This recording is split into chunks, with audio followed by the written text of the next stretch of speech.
In this video, we're going to start talking about solving equations, and we're going to start talking about like the original type of equation you learned to solve, which is a linear equation. All right, so you can identify a linear equation because there's nothing quote unquote weird going on with the x. It's just an x times a number, and then maybe there's some other numbers in the problem. Like linear expressions, these are all linear expressions, nothing too crazy going with the x, no exponents, no fractions with the x, no square roots, any of that. Those are all linear. All right, so our strategy, simplify each side, then move the x's to one side and the constants, the non-x stuff, to the other, and then you should just be able to divide and get your x. So in this example, 4x minus 3 equals 2x plus 7. I want to get the x's on one side, so I'm going to move these two x's over here by subtracting it so it cancels out on the right. All right, on the left-hand side, 4x minus 2x is 2x. So now I have all the x's on the left, but I still have this constant, this number on the right, so now I need to add 3 to both sides. That gives me 2x equals 10.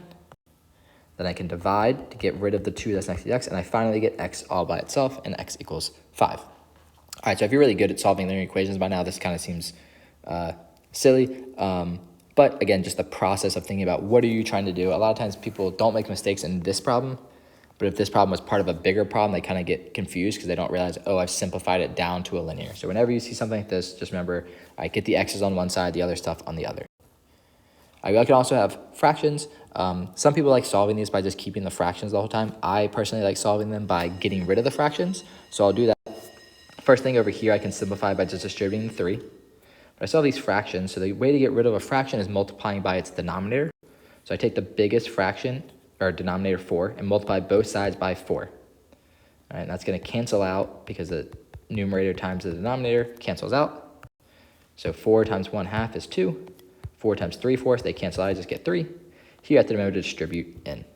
After I get rid of those fractions, now everything's just a little bit nicer to look at. I can move the x's over here, add the 60 over here, and divide. All right, so this isn't something you have to do, but it's really useful to kind of know how to get rid of fractions because there's certain types of functions that you kind of have to do it that way. So it's a helpful skill to have to get rid of fractions to make your linear equations simpler to solve. All right, so that's our basic type of equation to solve, and now we're going to look at some other ones as well.